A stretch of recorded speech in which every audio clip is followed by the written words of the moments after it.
Bom dia, pessoal. Espero que estejam todos bem. Hoje a gente vai falar sobre a importância do Big Data nesse mini curso gratuito da Gênesis em parceria com a Academia PX e com a Scientific Cloud, aqui com o Luciano. Tenho certeza que serão 3 dias de conteúdo riquíssimos, então eu peço para você que já entrou, que fique até o final, compartilhe o link com mais pessoas e interaja com a gente. Nós responderemos algumas perguntas durante o mini curso e também ao final de cada sessão. Então começa hoje, amanhã nós teremos mais uma sessão e no dia 23, a última sessão desse mini curso, tá bom? Ana, é contigo, fica à vontade, depois o Luciano entra com algumas participações também. Tá ótimo. Gessé, muito obrigada pelo convite, por estar aqui com vocês. Queria agradecer também as pessoas que estão aqui com a gente, reservaram um tempo para a gente falar sobre Big Data. Gessé, eles vão poder fazer perguntas, né? E você vai direcionando, é isso? Isso mesmo. Pessoal, aqui no chat você tem bate-papo no canto direito. É só escrever ali pra gente que eu vou estar coletando as respostas aqui, tá bom? Ótimo. Então nós vamos conduzir. Eu também queria agradecer a presença do Luciano, aí o Luciano Calatalo, meu colega de trabalho, amigo, a gente já vem trabalhando juntos há um tempo. Obrigada, Luciano, pela presença e, novamente, muito obrigada, Gênesis, por essa parceria. Então, vamos lá, vamos começar aqui. A parte aqui de apresentação eu vou deixar para lá, porque vocês vão receber esse material, então vai estar no PPT para vocês aí mais detalhes de quem nós somos. Mas eu sou a Ana Alves, da Academia PX, e o nosso trabalho é desenvolver pessoas e projetos voltados para Data Analytics. E o Luciano Calatalo, ele é um sócio proprietário da Scientific Cloud e também especialista em Big Data, professor e principalmente um cientista de dados aí com muitas histórias e projetos corporativos para compartilhar com a gente. Então vamos lá. Nesse mini curso nós temos 3 dias e hoje nós vamos falar de Big Data e Cloud Computing. Amanhã o nosso foco vai ser em ambientes de dados, né? Então dados em ambientes de cloud. E no último dia a gente vai falar de Data Science e Machine Learning, tentando mostrar para vocês como que a gente vai aplicar esse conhecimento no nosso dia a dia, nas empresas, para obter melhores resultados. Então vamos lá, vamos começar aqui o que é Big Data, né? Essa palavra que é tão falada hoje em dia, qualquer artigo, qualquer notícia relacionada à informática hoje, à área de conexão, tecnologia, a gente vai ouvir falar de Big Data. Então, basicamente, o Big Data, ele veio para gerenciar esse grande volume de dados, né? Hoje a gente tem dados sendo gerados a cada instante, então o volume de dados ele é gigantesco. A estimativa é que a gente tem aí no final de 2021 uma quantidade astronômica de 350 zettabytes de dados. Acho que não dá nem para imaginar o que isso representa em termos de volume, mas são 350 trilhões de gigabytes. E o Big Data ele veio no intuito de poder gerenciar esse volume de dados muito grande que os sistemas tradicionais de armazenamento e gestão de dados não conseguem fazer, principalmente porque esse grande volume de dados ele é formado por dados não estruturados. E a gente vai discutir um pouquinho mais sobre o que isso significa ao longo do nosso bate-papo. Então, o importante aqui é que o Big Data ele é um conceito que permite o tratamento de conjuntos de dados cada vez maiores e complexos. E por que ele faz isso? Porque o Big Data ele é baseado em 3 princípios básicos. E a gente vai falar aqui de volume, velocidade e variedade. Luciano, vamos trocar um pouquinho de ideia aí sobre isso? O que é essa história de volume, velocidade e variedade? Perfeito. Bom dia, pessoal. Prazer estar aqui também. Agradeço o convite. Então, indo direto ao ponto aqui, acho que a grande questão, quando a gente fala em Big Data, e desses 3 fatores básicos, vamos falar assim, é que, de certa maneira, as tecnologias antigas, antes do Big Data, davam conta de fazer isso aqui também. O que era o grande fator que faz a gente migrar para tecnologias Big Data e não usar bases de dados convencionais? Está muito mais ligado ao custo. Então, quando a gente fala de volume em petabytes, terabytes de dados, eu tinha provedores de tecnologia que resolviam esse problema, só que era muito caro comprar disco deles, por exemplo. E a questão é muito essa. começa a surgir problemas de muito volume de dados que tornam-se caros de serem resolvidos com tecnologias antigas.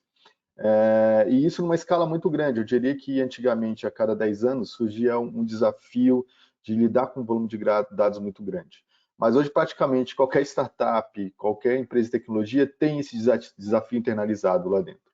Então, quando eu falo de volume, é justamente a gente sair de uma escala de estar trabalhando com gigas de dados, que a gente trabalhava lá na época do banco e coisas assim, e hoje, pela essa questão de ter várias fontes de informação e do volume de transações sendo gerados tão rapidamente, isso impacta em eu ter um volume muito maior de informação que eu tenho que lidar com isso.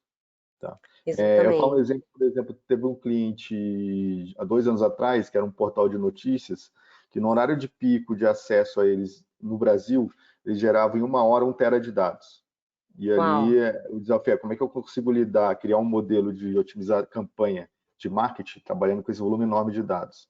E são questões como essa que a gente fala que é o desafio do Big Data. Tá? Quando eu falo de velocidade, está muito associado à questão de negócio, né?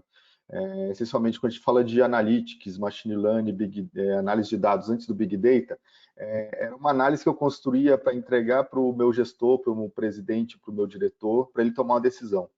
Quando eu falo de velocidade aqui, é essa análise não suportando uma decisão, mas suportando uma transação.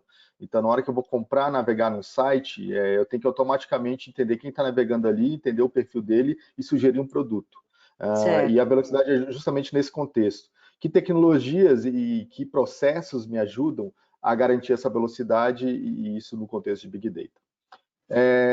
E o terceiro ponto, variedade, justamente, quando eu falo antes do Big Data, eu estava trabalhando muito com dados externalizados da minha empresa. Então, o que o cliente comprou, como ele se comportou e olhando internamente nas minhas bases. O que acontece no aspecto de concorrência das empresas?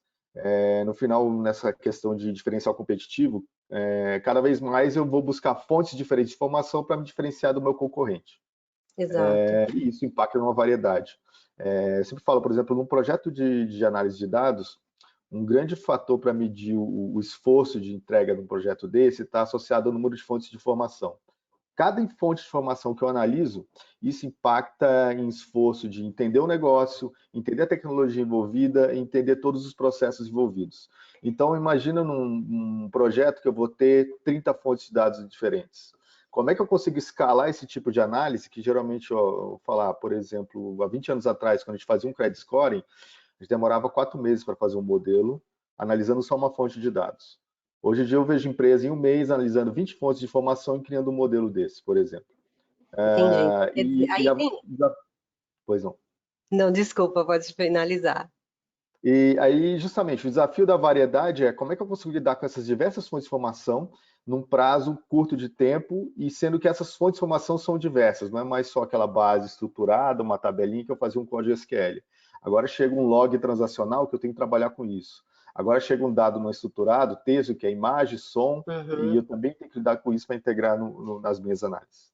Não, isso é muito interessante porque o que você está falando leva justamente aos próximos Vs do Big Data, que são os Vs ligados a valor e veracidade. Então, aqui, olhando do ponto de vista que você trouxe mais, digamos, estrutural, onde você tem volume, velocidade e variedade representando o tipo de dado, se você não tiver valor e veracidade nessa informação, também perde sentido para o negócio. Então, eu acho bastante interessante a gente fazer esse link que o dado em si, ele não representa nada, a menos que ele entregue valor. Você concorda, Luciano?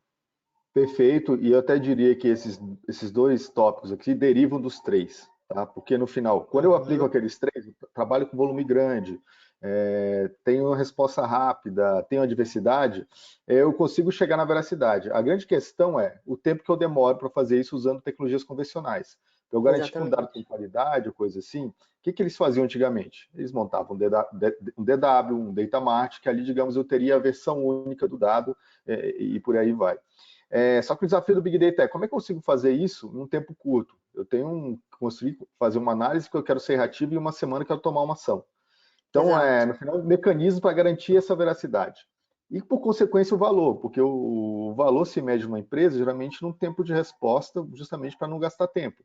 Então, se antigamente, para eu garantir a veracidade e a análise desse dado, eu demorava 3 meses, e agora eu demoro 3 dias, isso é um valor monstruoso para a empresa. Então, a consequência do que a gente aplica naqueles princípios está aqui na criação desse valor. Perfeito, ótimo. E aqui a gente tem uma questão também interessante, quando você até mencionou, né, como era feito antes, quando a gente trabalhava com DWs e datamarts, e aqui você tem uma tabelinha comparativa, onde a gente trata o Big Data como uma tecnologia disruptiva. Quando a gente fala disruptiva, a gente entende que ele quebrou algum padrão. Como é que isso funciona nessa realidade, fazendo esse comparativo? Quando a gente olha tipo de dado, volume, fluxo, análise e os objetivos principais. Como é que é, Luciano? Perfeito. Eu diria que aí no final aqui é uma forma de tentar ter um comparativo dos dois momentos, mas é um pouco subjetivo, mas aqui ajuda de uma forma didática a explicar isso. Eu diria que quando a gente fala do analytics tradicional, quando a gente coloca esses fatores aqui, é dizer o quão longe a gente consegue chegar no analisando um dado. Tá? Hoje a gente consegue extrapolar o que o analytics tradicional fazia, mas não que, digamos, a gente deixa de fazer o analytics tradicional também, porque no final o primeiro passo, às vezes, é o analytics tradicional, começando com bases menores, análises mais pontuais, para a construção de algo de maior voltura. Assim. Tá? Mas aí, comparando isso, quando eu falo tipo de dados, naquela época, para eu trabalhar com dados não estruturados era muito complicado. Essencialmente, eu ia trabalhar com informações que estivessem mais organizadas, se fosse uma planilha ou um modelo de dados tradicional que eu tinha lá, estrutura, linha e tabela. Quando chega no Big Data, eu tenho a possibilidade de trabalhar com outros tipos de estrutura e com muita eficiência. Então, por exemplo, logs transacionais. Eu trabalhei, por exemplo, numa empresa de logística, que no final eles faziam entregas de bebida pelo país, e lá eles tinham era um mainframe, um sistema IBM, um sistema antigo, mas que com o Big Data eles conseguiram trabalhar com muito mais eficiência esse dado que o mainframe gerava, porque o mainframe no final ele gerava logs por segundo do que estava acontecendo, e se fosse uma maneira tradicional de eu ter que carregar esse dado no modelo de dados relacional e coisas do tipo, eu perderia tempo, seria caro para processar isso, e o Big Data proporciona justamente eu conseguir trabalhar isso de uma forma muito mais dinâmica. Que seria, eu diria que, por exemplo, esse exemplo que eu falei agora é um exemplo de um dado semi-estruturado. Ele está lá, eu tenho as linhas, só que, por exemplo, cada linha tem um layout diferente. Como é que eu trabalho com isso? E propicia... Opa, desculpa, Ana. Imagina, é justamente esse ponto que você falou sobre, quer dizer, você tem uma origem de dado, né, que ela pode ser estruturada, vindo de um transacional ou de alguma outra fonte mais estruturada, mas você tem o semi-estruturado e o não estruturado, quer dizer, essa é a riqueza de você poder trazer diferentes fontes dentro desse conceito de variedade, diferentes formatos e gerar valor, mas no momento exato, né? Eu acho que essa questão da velocidade, ela se torna uma coisa muito essencial quando fala-se de Big Data, porque é a tomada de decisão, e cada vez mais as empresas, elas precisam tomar a decisão mais rápida. Não necessariamente é a decisão mais acertada, porque a gente nunca sabe se ela é a mais acertada, mas você tem mais informações para caminhar em direção ao acerto. E aí eu só queria puxar um pouquinho a discussão nessa questão dos objetivos principais, porque existe uma questão diferente entre tomada de decisão, onde a gente tinha no Analytics tradicional, olhando aí os cubos, o DW, a formação, como é que os dados eram apresentados para as áreas de negócio, e hoje, quando a gente fala de Big Data, essa informação está muito mais disponível e orientada a produtos. Eu queria que você explicasse um pouquinho essas diferenças. Qual a diferença de tomada de decisão e ser orientado a produtos? Perfeito. Inclusive, isso é uma definição preferida de Big Data, porque eu não vou falando que é um grande volume de informação, transações, coisa do tipo. No final, pensando em negócio, Big Data é dado orientado ao produto. Enquanto se eu pego um analista tradicional, era um dado orientado à decisão. Então, de certa maneira, o algoritmo sendo autônomo, ou o sistema sendo autônomo de ofertar um produto diferente, especializado para uma transação que está acontecendo agora, por exemplo. Eu diria que esse é o principal fator. E para isso poder acontecer, justamente, o grande diferencial de eu tomar uma decisão e ela ser precisa é eu conhecer mais sobre o meu cliente, por exemplo. O que isso implica? Quanto mais fonte de informação eu tiver, informação rica de dado eu tiver para consumir, intrinsecamente quer dizer que eu consigo conhecer melhor o meu cliente. E se eu consigo conhecer melhor o meu cliente numa rapidez, numa escala, tecnológica, eu consigo ofertar um produto direto para esse cliente. Eu não tenho que pensar numa campanha de marketing que um gestor vai pensar. Na verdade, eu estou construindo um algoritmo que consegue, com exatidão e rapidez, replicar essa situação. Tá, mas aqui quando você fala, quer dizer, no sentido de cliente, é um recorte do universo de possibilidades que a gente tem dentro do Big Data. Porque, por exemplo, quando você falou questão de logística, nesse exemplo que você trouxe aí da indústria de bebidas, é um processo. Você está tomando decisões de processo e não necessariamente relacionado ao cliente que vai consumir aquela recomendação, aquele produto, que a gente até vai falar bastante sobre isso em outras, mais um pouquinho para frente. Mas nesse sentido de a possibilidade que o Big Data oferece para as empresas em termos de melhorias de processo, melhoria de assertividade em relação ao próprio produto, né, ao cliente externo e ao cliente interno. Além do processo, você vê alguma outra questão interessante que o Big Data possa ajudar as empresas, do ponto de vista, muitas vezes, talvez operacional ou financeiro? Você enxerga que isso é possível, usar o Big Data para isso também? Perfeito.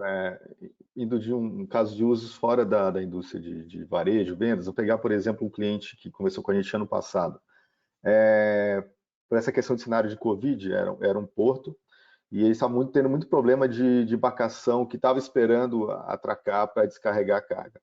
E no final, o impacto disso estava muito associado não só a uma questão local, mas a questão mundial, né? Então, atrasos em outros lugares, falta de containers e coisas assim.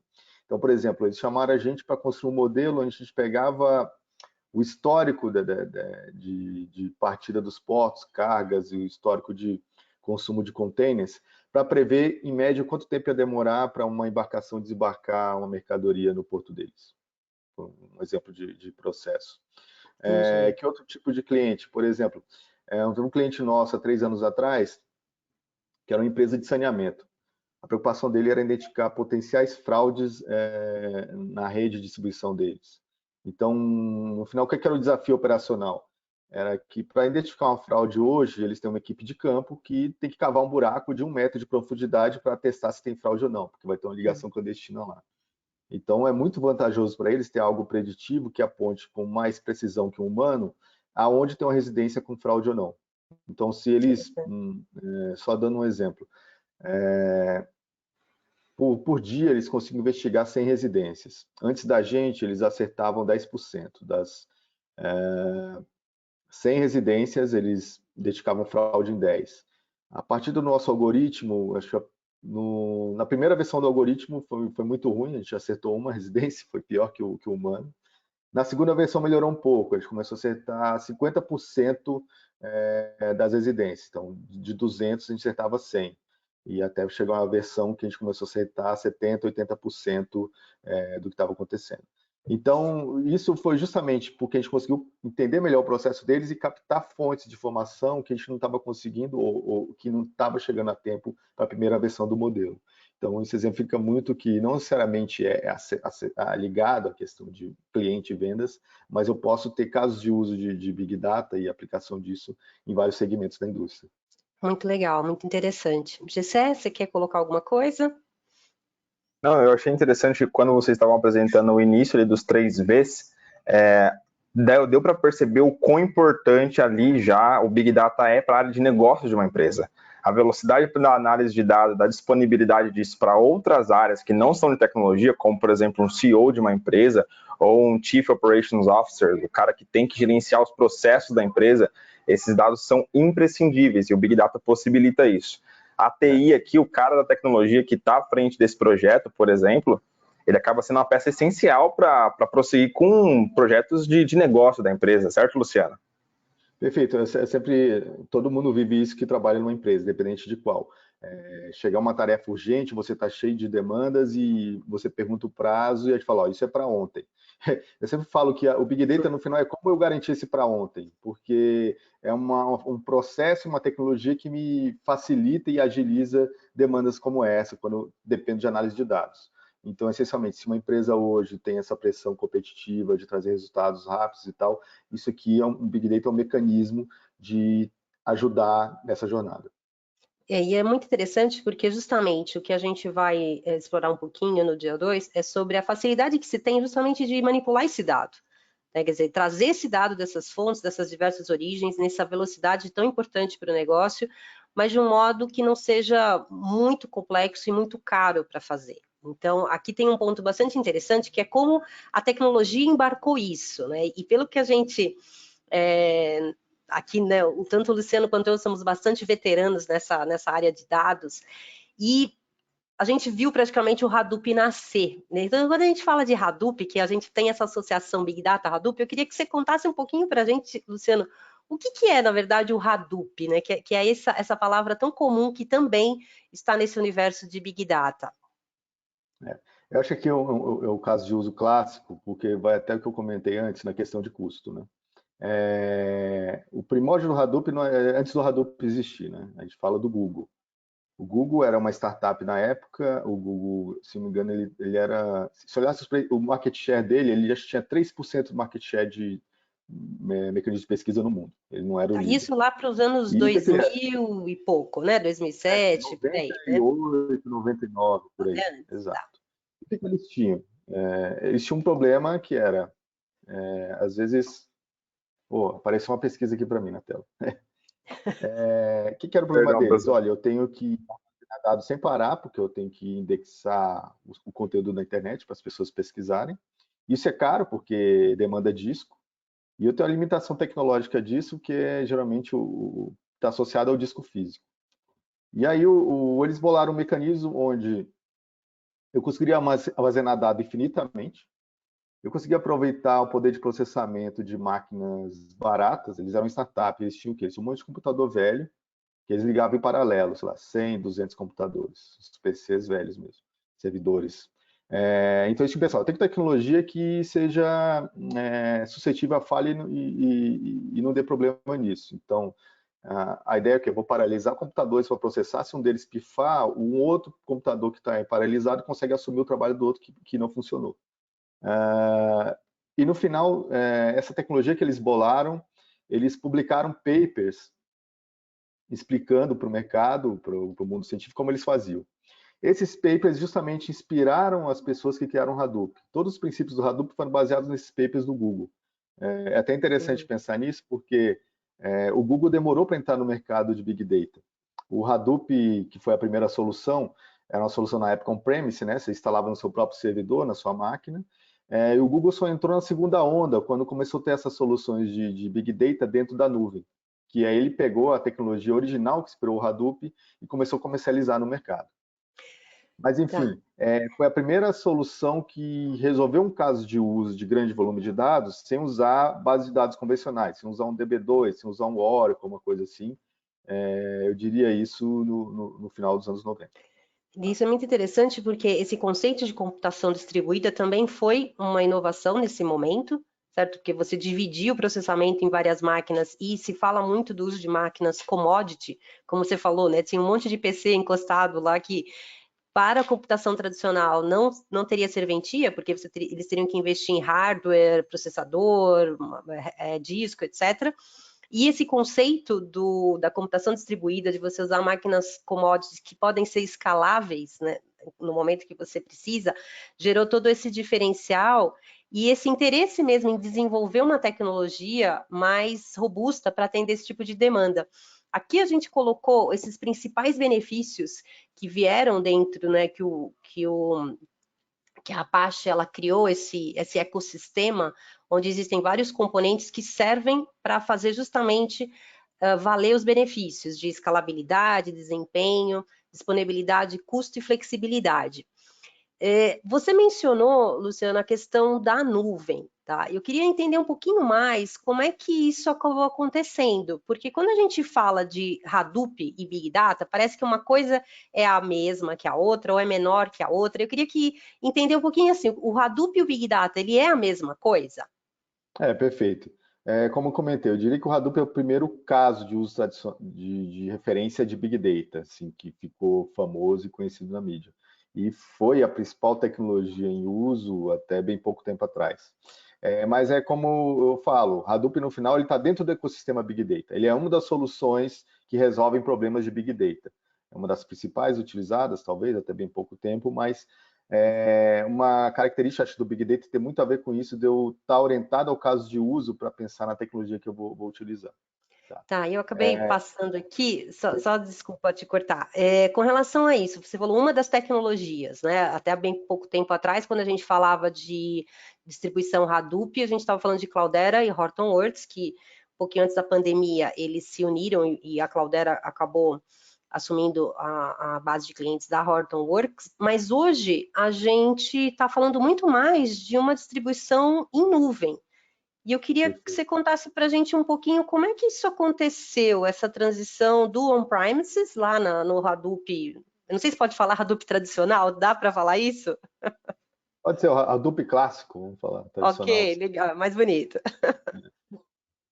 E aí, o Hadoop clássico para essas plataformas em nuvem, agora que a gente tem 3 players aí muito fortes nesse mercado. Como é que aconteceu essa transição?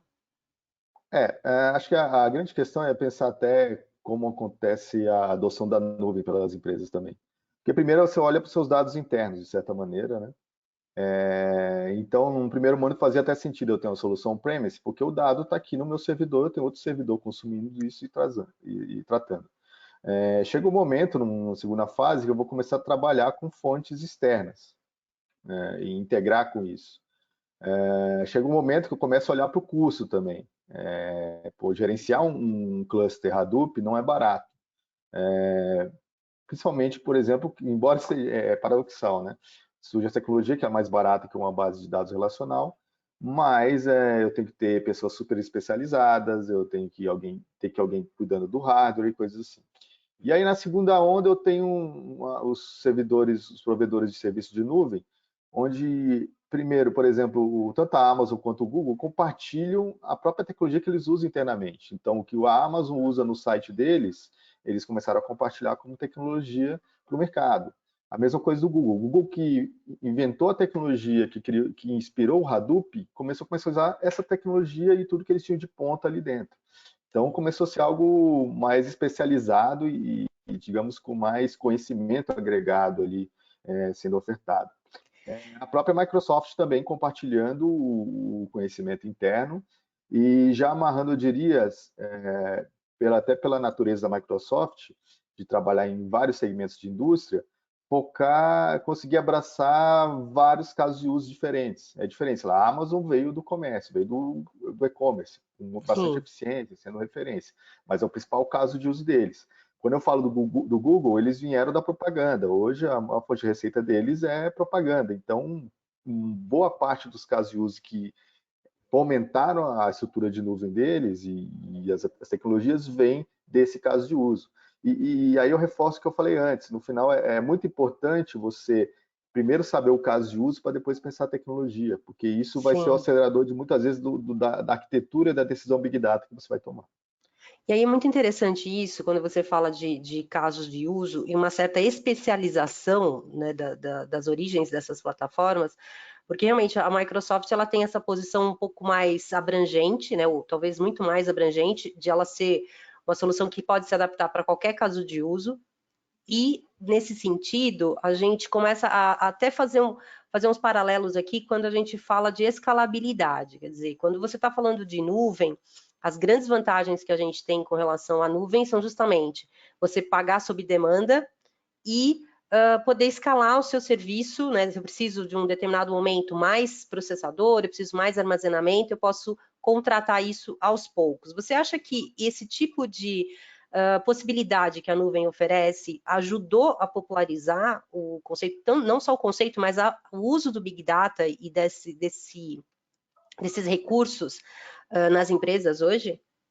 Perfeito. E aí é justamente a questão do caso de uso. Vamos pegar um caso de uso tradicional, pegar um modelo de crédito para um banco.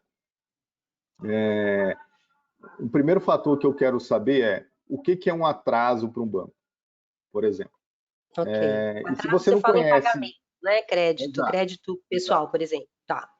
Se você não conhece o negócio, o que você vai fazer? Você vai ficar numa jornada de, olha, eu vou testar, olhar atraso 30 dias, 60, 90. Você vai ter que fazer um estudo, a construção disso para chegar nessa métrica. Se você conhece o caso de uso, você sabe que tem uma regulamentação da Basileia do Banco Central que diz, olha, atraso para mim, default é mais de 90 dias de atraso, ou se estourou o limite do cartão. Então, perceba o atalho, é um estudo de 6 meses ou um estudo de 2 dias, porque eu já sei qual é a métrica. Aqui se reflete justamente nessas questões. Se eu já estou com um caso de uso ambientado numa indústria específica, eu tenho um acelerador muito maior para implementar essas soluções. E esse pode ser o diferencial. Entendi, muito interessante. E aqui tem uma questão que a gente também trouxe esse comparativo, que é da própria Microsoft Azure, que tem esse comparativo entre o que são esses ambientes em cloud e o que eles ofertam para o cliente em termos de recursos, comparado com uma solução on-premises. Então, aqui a gente já ouviu falar bastante do Infrastructure as a Service, o Platform as a Service e o Software as a Service. Os modelos de nuvem hoje, tradicionais não, né? Os modelos, vamos dizer, atuais, eles ofertam soluções nesses 3 níveis, Luciano. Isso daqui faz sentido para todo mundo aí, para Google, para Amazon e para Microsoft? Eu diria que é a jornada da empresa, né? Vamos pensar assim, voltando lá nos 3 Vs. No final ali, o que a gente está pensando muito é na velocidade, é como fazer atender aqueles desafios com rapidez, ok? Tá. Então, por exemplo, se hoje eu tenho o dado da minha empresa, que está num data mart, no data warehouse, que já tem um histórico de 10 anos, e a informação chega lá todo mês tratada e armazenada, e eu consigo gerar relatório com isso, não faz sentido eu acabar com isso e começar do zero com uma solução Big Data. Faz muito mais sentido eu pegar tudo que está ali, e aqui, por exemplo, talvez aproveitar o on-premise que eu tenho hoje na empresa, porque o dado está chegando rápido. Talvez no segundo momento você comece a olhar, opa, peraí, mas aqui no on-premise eu tenho uns gargalos. Chega o início do mês, que tem a atualização dos relatórios mensais, tá aqui o marketing, o CRM, todo mundo processando máquina e sendo concorrente.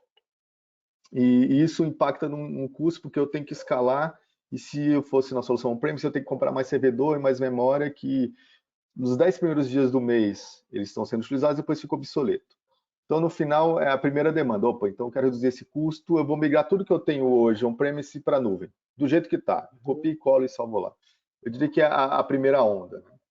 A partir do momento que eu já crio essa maturidade dentro da nuvem, aí eu começo a descobrir esse universo de funcionalidades que a nuvem me propicia, que talvez o on-premise não teria disponível. E aí é que a terceira onda que eu teria, que é a plataforma, né? Eu começo a ter as minhas aplicações tradicionais rodando, só que aproveitando tudo que eu tenho ali da plataforma para facilitar isso. Deixa eu ver se eu entendi bem. Desculpa, só para não perder o gancho. Quando você fala em plataforma, você usar novos recursos que a nuvem te oferece, porque me corrija se eu estiver errada, por favor. Quando você fala em infrastructure, é eu fazer uma clonagem, digamos assim, eu espelho aquele meu ambiente on-premises usando uma plataforma em nuvem, desculpe, uma infraestrutura em nuvem. Então, eu não tenho, na verdade, nenhum ganho assim de novos componentes, novos recursos. Eu estou só tirando o on-premises e colocando numa plataforma, novamente, né, numa infraestrutura que eu posso contratar sob demanda. Então, eu não tive ganhos em termos de diferença no resultado. Eu estou só replicando. Na verdade, acho que o grande impacto está no hardware, né? Eu não tenho mais que gerenciar meu hardware. Eu foco muito mais no hardware. Hardware, segurança, quer dizer, essas preocupações você já, digamos, deslocou para o seu ambiente de nuvem. Quando você fala de platform, você já está falando agora de uma outra coisa, onde eu tenho também as questões de infraestrutura ali disponíveis, mas eu passo a ter componentes que eu já não conseguiria rodar no on-premises. Faz sentido isso?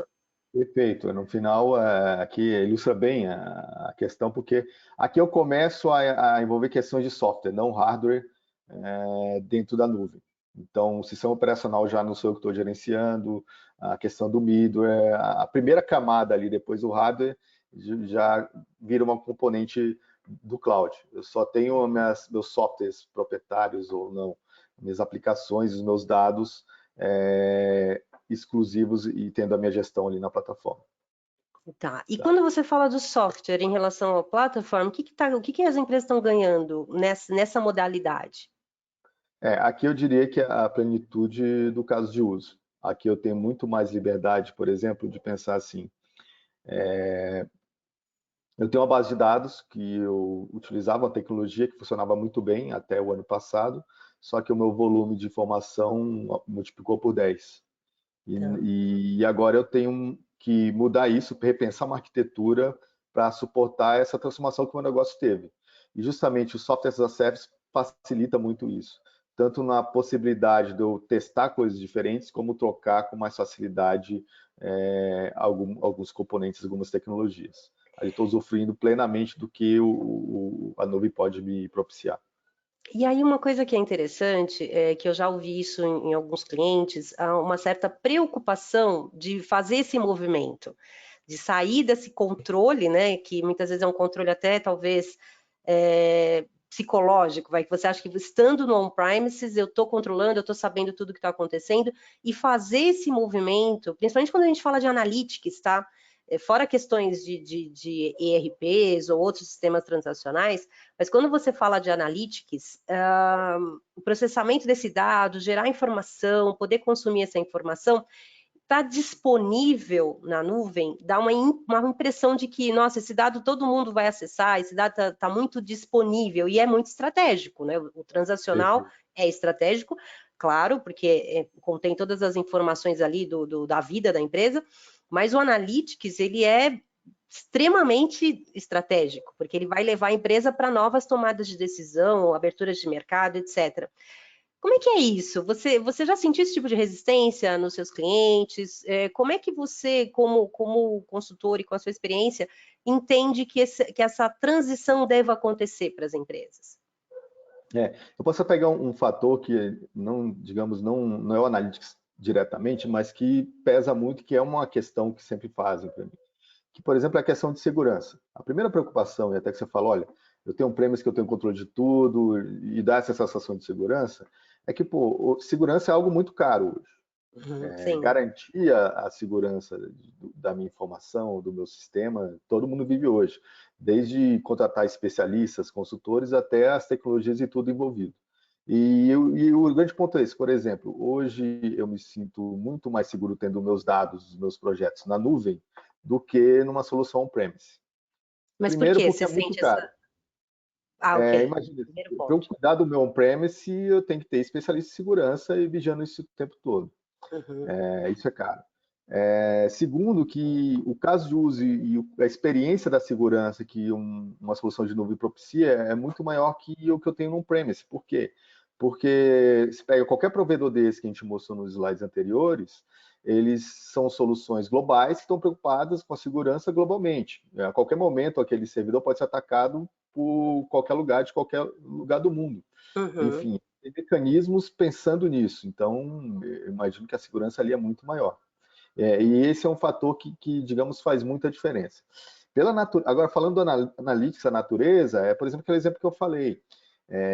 Quando eu falo do on-premise, eu tinha um servidor que ficava ocioso 20 dias do mês, esperando o início do mês, onde eu vou processar muita informação para as pessoas gerarem os relatórios para os gestores e fazerem as análises.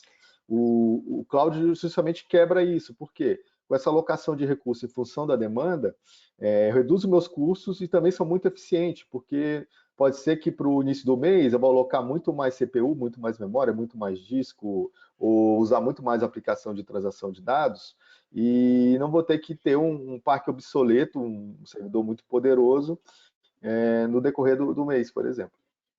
Tá, então aqui fica uma questão interessante, quer dizer, quando você fala desses períodos de fechamento, que são momentos em que tem um grande consumo de processamento das máquinas por conta que está fechando o mês, fechando contábil, etc., a gente está falando aí de uma questão transacional. Tá, então, assim, a gente está fazendo aqui uma mistura entre as questões de analytics e do transacional, que eu acho que é muito legal, porque, na verdade, o poder computacional ele tem que servir para tudo dentro da empresa, não somente para a gente olhar só a questão estratégica e analítica.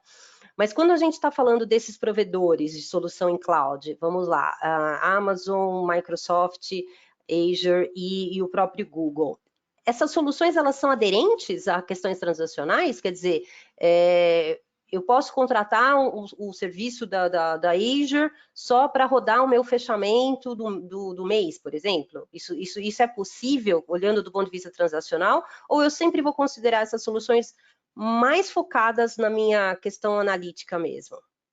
Aí a gente entra num paradigma, né? Eu lembro que eu tinha um chefe que falava que para ele, a gente falava de bet e transacional. Para ele, o transacional é um bet bem rápido, mas continua sendo um bet, porque você tira uma fotografia do que está acontecendo, você não pega aquele momento. E sim, eu acho que aí eu volto. O principal ponto é o caso de uso. O caso de uso que vai orientar qual vai ser a melhor arquitetura e como aproveitar o máximo da nuvem para atender a empresa. Então, eu lembro um projeto que o cliente me demandou um modelo de previsão que ele queria essa previsão diária. Então, dia a dia, ele queria a previsão do que ia acontecer no mercado. O que era o problema? As informações que ele conseguia propiciar para a gente do negócio dele chegavam num delay, sei lá, para você. Começou um mês, mas conseguiu encurtar para 15 dias. Então, o que era o problema? Eu tinha um dado que era muito defasado e como eu tinha esse dado só era atualizado a 15 dias, não fazia sentido eu criar uma atualização da previsão do modelo dia a dia. Entende? Então, às vezes, mesmo que tenha uma tecnologia que consiga fazer isso, se o caso de uso não tem sinergia com o que está disponível, tem que se pensar o que tem que ser feito. Interessantíssimo isso, porque justamente muitos projetos, eles acabam não obtendo o resultado esperado, porque a questão do dado, ela não está aderente com a questão do problema do negócio, né? Então, assim, você quer resolver um problema de negócio, você tem até hoje em dia uma tecnologia incrível para qualquer tipo de problema que você queira resolver, mas se você não tiver a sua origem do dado, você não tiver a fonte do dado, novamente, confiável, disponível, e um dado que traga essa veracidade para que você consiga rodar o seu resultado, não faz sentido. Como você falou, não tem sentido atualizar uma informação diária se o meu dado está defasado em 15, 30 dias. E aí tem uma coisa interessante que o mundo de Analytics faz isso, né? O Analytics, ele acaba também resolvendo problemas de processo. Você concorda com isso? Perfeito. Eu acho que, no final, grande parte dos nossos projetos são associados a isso. A primeira etapa de um projeto sempre é entender o negócio e analisar os dados. Para, a partir dali, a gente entender como o processo está funcionando, se está funcionando dentro da expectativa ou não, e tomar uma decisão dos pontos de melhoria no segundo passo. E isso vale para qualquer indústria. Desde, por exemplo, um tempo atrás, a gente trabalhou com uma empresa de gás encanado, que eles queriam entender se o processo deles, por que o processo dele não estava eficiente e qual ação tomar depois disso. Se era criar relatórios de monitoramento, um modelo preditivo para ajudar a tomar de decisão, coisas assim. Mas o primeiro ponto foi entender o processo. O processo é sempre importante, é a base essencial para isso. E aí a gente volta realmente, eu concordo muito com você quando você fala do caso de uso, quer dizer, a gente tem que estar muito ciente de qual problema de negócio se quer resolver, e não usar a tecnologia pela tecnologia, porque está na moda, porque é um jargão, porque está todo mundo usando, mas realmente entender como é que essa tecnologia, esses componentes, esses ambientes, eles podem ajudar o negócio a obter melhores resultados. E aqui tem uma coisa interessante que eu queria só fazer um destaque. Você falou que a empresa ela pode ter no seu ecossistema computacional vários ambientes ao mesmo tempo, né? Ela não é, eu já sei de casos de empresas que têm Azure e Amazon rodando junto com uma solução on-premise. Quer dizer, você acredita que o fato de ser muito mais barato, né? E esse barato é relativo, a gente vai falar um pouquinho disso amanhã. Mas o fato de ser muito mais acessível você contratar serviços em nuvem possibilita que você faça esses testes ou que você dentro da empresa consiga ter esse ambiente tão híbrido. Perfeito. É que no final é isso. A empresa não está contratando a tecnologia, ela está contratando um caso de uso. Então, talvez um provedor tal tenha uma solução boa para publicidade. Mas aí, pela estratégia da empresa, até para não centralizar tudo num provedor só, olha, minha estratégia de analytics, big data, machine learning está em outro provedor de nuvem. E é natural justamente porque os outros provedores vão ser um fornecedor de dados para essa arquitetura de análise, por exemplo. Tá, mas olhando agora do ponto de vista do dia a dia, das pessoas que estão ali no dia a dia da TI, fazendo a gestão disso, né, desses ambientes, não é meio confuso você ter que ter tanta tecnologia junta e ter que ter pessoas, né, que entendam de uma tecnologia, que entendam da outra, ou você acha que o mesmo profissional é possível para ele fazer a gestão de um ambiente nuvem e um ambiente on-premises e ok, isso já é uma realidade? Isso é até uma coisa que a gente vai falar acho, no terceiro dia, mas hoje você tem vários perfis, né? No final, se a gente procura as referências, parece uma coisa meio superficial. Por exemplo, você tem um papel do cientista de dados, papel do engenheiro de dados. Mas no final é o ecossistema. Eu tenho, por exemplo, pessoas de desenvolvimento, eu tenho pessoas de negócio que entendem de tecnologia, eu tenho pessoas de tecnologia que entendem um pouco de negócio, que são tradutores dessas pontes. Então, no final, esses dois perfis, hoje eu quebro em pelo menos 10 perfis dentro de um projeto como esse. E justamente por isso eu vou precisar de, por exemplo, pessoas que conhecem o legado, que conhecem do on-premise, conhecem de uma base de relacional. Porque, Sim. como o fator é tempo e velocidade, muitas vezes é melhor aproveitar o que já foi construído e ter essa pessoa que conhece o legado do que construir algo do zero, porque lá não é só tecnologia, né? Ela está toda envolvido o histórico da empresa, o processo do negócio, tudo ali está naquele dado. Então, no final, o caso de Eu uso acho também garantido. aqui que nesse caso, Ana, a gente precisa também ter um bom parceiro ou alguns bons parceiros envolvidos, né? Parceiros que cuidem ali da área de negócios, outro parceiro que cuida da parte de tecnologia e algum parceiro, possivelmente trabalhando mais próximo da empresa, que interligue todas esses stakeholders de um projeto, né? A Gênesis, por exemplo, faz isso com muitos clientes e é um braço essencial para que os clientes consigam executar esses projetos devidamente, né? Ligando todas as áreas de compliance, inclusive, trazendo o CISO para o projeto, trazendo o cara de negócios, conseguindo interligar as áreas internas da empresa com as áreas do projeto externo também, né?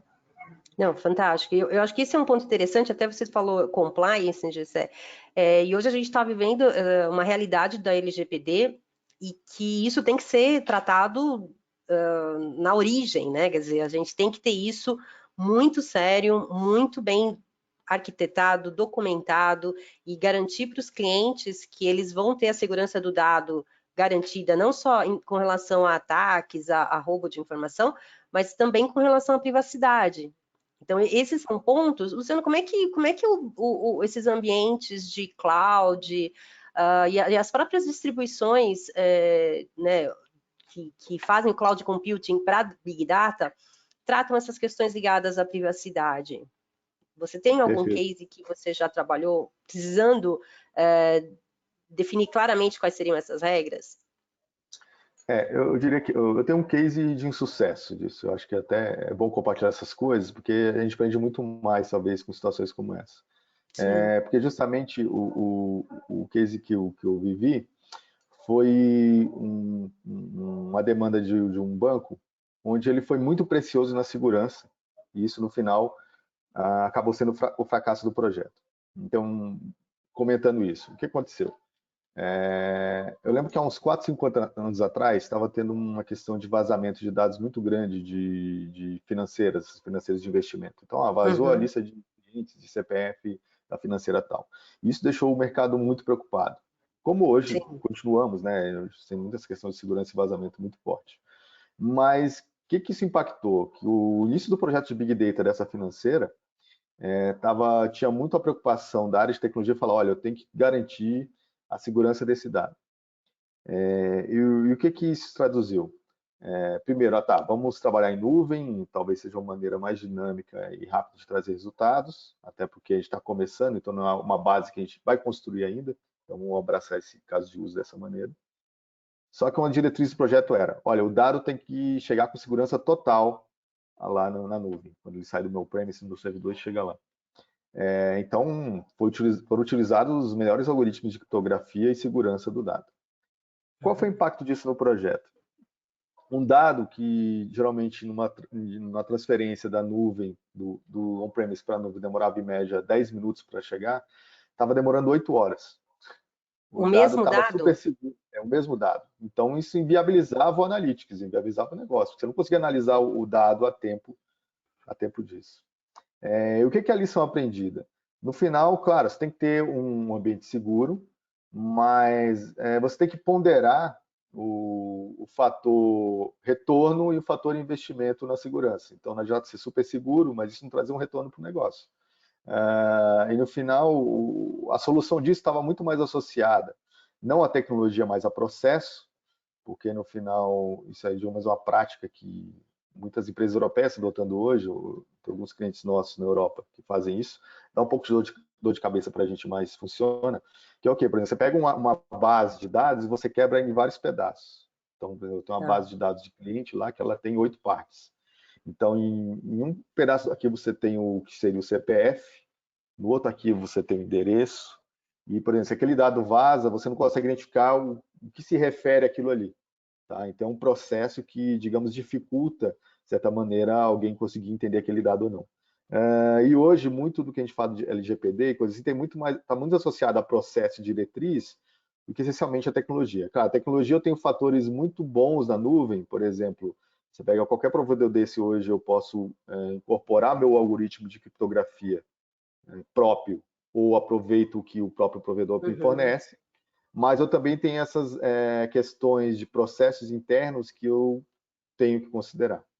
Sim, e é interessante porque as ferramentas elas dispõem de recursos de anonimização, você consegue trabalhar, de repente, uma modelagem, como você falou, mais fragmentada, o que às vezes foge um pouco do nosso senso comum, né, de querer colocar os dados de clientes no arquivo, na tabela de clientes, que é esse pensamento também do relacional, mas que para os ambientes de dados é muito mais flexível, né, não necessariamente você precisa ter uma modelagem toda estruturadinha, toda baseada nas regras, nas formas normais aí de armazenamento de dados, na verdade é outra coisa, e a gente também vai explorar um pouquinho mais isso amanhã, mas Sim. Sempre, e aí reforçando, o caso de uso, quer dizer, eu tenho que saber o caso de uso, eu tenho que saber para que estou fazendo aquilo e considerar as minhas premissas de segurança, porque também aí a gente tem questões muito sérias com relação à privacidade. Eu foco bastante na questão da privacidade, porque a gente sabe como isso está rigoroso e as multas elas são bem severas para quem não estiver cumprindo as normas. Eu queria fazer só uma breve recapitulação dos tópicos que nós falamos hoje, que a gente falou sobre os conceitos de Big Data, os 3 Vs, então a gente falou de volume, variedade e velocidade, e que se a gente tiver só isso, mas não tiver veracidade e valor, também esse dado ele não agrega resultado para o negócio. Falamos das distribuições, do nascimento do Hadoop lá nos papers do Google, para resolver um problema de negócio, né? Então, a gente sempre vai resolver problemas de negócio. Eu acho que esse é um ponto muito importante que todos nós precisamos ter, assim, como premissa na hora que vai desenvolver um projeto. Que problema de negócio eu estou resolvendo? E dentro disso, qual é a tecnologia que vai melhor me atender? Em alguns casos, até pode ser o on-premises, em outros pode ser uma nuvem, e dentro dessa nuvem, quais são os componentes que melhor cuidam do meu caso de uso?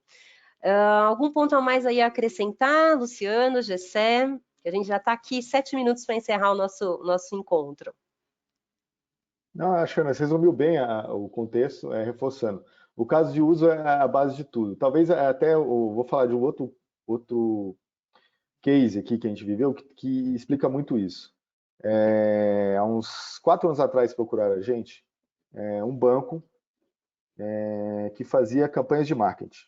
Tá? Então, como que ele fazia essa campanha de marketing? Há uns 10 anos atrás, ele pegava fontes diversas para ofertar produtos bancários para os clientes deles. Então, por exemplo, todo mês ele lançava uma mala direta, ofertando, sei lá, um crédito imobiliário, um financiamento de veículos e coisas assim. Para poder fazer isso, ele consolidava isso no Datamart. E como ele no início era meio que uma bagunça, a construção disso, eles contrataram uma consultoria que organizou esse Datamart para eles. Então, e quando chamaram a gente, era porque justamente esse Datamart estava defasado. Naquela época eles usavam mais ou menos 80 informações para construir essa malha direta.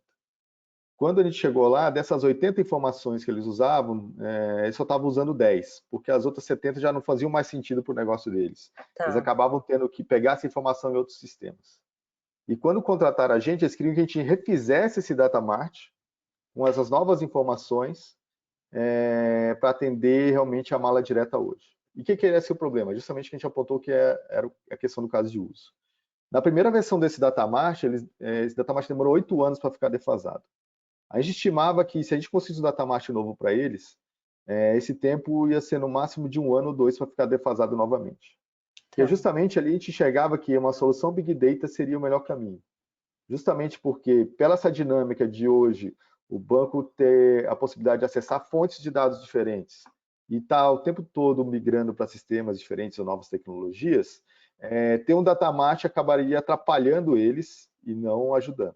Tá? Então, volto a falar, o caso de uso que era ter, construir essa mala direta rápida, com informações que eram essenciais, direciona que tipo de tecnologia, arquitetura ou projeto que vai ser feito. Sim, incrível. Gessé, algum outro ponto que você gostaria de trazer para a gente? Sim, eu queria só reforçar que para um projeto de Big Data ter sucesso, eu acho que a gente já viu que nesse primeiro dia é necessário integrar as áreas da empresa internas e os parceiros externos também. Então, isso é essencial. A TI aqui é chave importantíssima para um projeto. Então, eu sei que a maioria dos participantes que estão aqui com a gente, muitos deles são parceiros nossos, clientes nossos, são da TI e são peça essencial para realizar esses projetos de Big Data, porém não sozinhos, mas integrando áreas correlatas da empresa, como áreas de negócio e parceiros externos. Isso é uma coisa muito importante, e eu sempre, quer dizer, toda vez que a gente tiver encontros e bate-papos, e quem me conhece sabe que eu sempre vou reforçar a questão da importância da área de TI também entender o negócio, e também entender por que as coisas têm que ser feitas, onde que a empresa quer chegar com os investimentos que precisam ser feitos, até como você justifica um investimento, uma mudança de tecnologia, um investimento em um projeto, crescer em algo que hoje não está funcionando bem. É necessário ter o objetivo do negócio claro, o caso de uso, como muito bem o Luciano trouxe aqui para a gente vários exemplos. Se nós não tivermos isso claro, o que vai acontecer ao longo do tempo? O projeto ele não vai ser reconhecido dentro da empresa como algo que trouxe resultado. E a gente sabe que não tem como, as empresas só vão investir se elas enxergarem o resultado para o negócio. Né? E muitas vezes nós que somos mais técnicos nos pegamos nas questões tecnológicas, no preciosismo da tecnologia, e isso é normal, né? Eu também passo por isso, mas eu me educo no sentido de, não, eu tenho que sempre olhar para o negócio, eu tenho que olhar que benefício que esse projeto, que essa solução vai trazer. E encurtar caminhos, né, Luciano? Por isso que os casos de uso são tão importantes, certo? Perfeito. No final, é justamente isso que vai fazer também a área de tecnologia ponderar nisso, encurtar caminhos. Não adianta vir com algo novo que vai ser ao mesmo tempo ou até vai demorar mais do que o que eu faço hoje convencionalmente. Perfeito, tá ótimo. Maravilha, maravilha. Pessoal, muito obrigado, Ana, Luciano. Hoje foi o primeiro dia, a nossa primeira aula desse mini curso. Uma aula mais descontraída, mais simples, direta. Hoje nós não tivemos perguntas aqui, algumas pessoas elogiaram o evento. Isso é legal, muito bacana. E eu espero que amanhã vocês tragam perguntas, tragam dúvidas, fucem alguma coisa aí interna que vocês talvez tenham, algum projeto, tragam para a gente essa mini consultoria, a gente pode fazer aqui nessa 1 hora. E amanhã tende a ser muito bom. Tem uma pessoa que levantou a mão aqui, deixa eu ver se tem uma pergunta. Tá. Eu acho que foi engano, Enfim, qualquer coisa, vocês podem acionar a gente por e-mail depois, tá, pessoal? Nós estamos à disposição. Nós enviaremos também esses slides do primeiro dia para que vocês estudem, vejam aí, e fiquem à vontade para trazer questões amanhã, tá bom? Exatamente. Pessoal, muito obrigada. Oi, desculpa. No chat, não é isso? Oi? As perguntas são via chat, correto? Isso mesmo. Isso mesmo. E aí, é como você falou, né? Se vocês tiverem que, depois né, que a gente encerrar hoje, se vocês tiverem algumas questões, pode enviar por e-mail, o time da Gênesis vai direcionar isso para a gente, e será um prazer responder, esclarecer qualquer ponto que tenha ficado dúvidas para vocês. E eu queria realmente agradecer a presença de todos. Foi muito bom estar aqui com vocês. Nós somos aqui, o Luciano e eu, apaixonados pelo mundo de analytics. É um mundo muito desafiador e muito interessante, porque a gente observa todos os resultados e avanços que as empresas têm, e não tem como. As empresas hoje têm que ser data-driven, né? Orientadas a dados sempre, e isso não é mais um diferencial, passou a ser já uma necessidade para todas as empresas. Então, foi um prazer enorme estar com vocês. Agradecer aí, Luciano, muito obrigada por estar aqui mais um encontro aí muito bom com você. E, Gessé, muito obrigada por todo o apoio aí da Gênesis, e estamos à disposição. Obrigado, pessoal. Até amanhã. Até amanhã. Tchau. Tchau.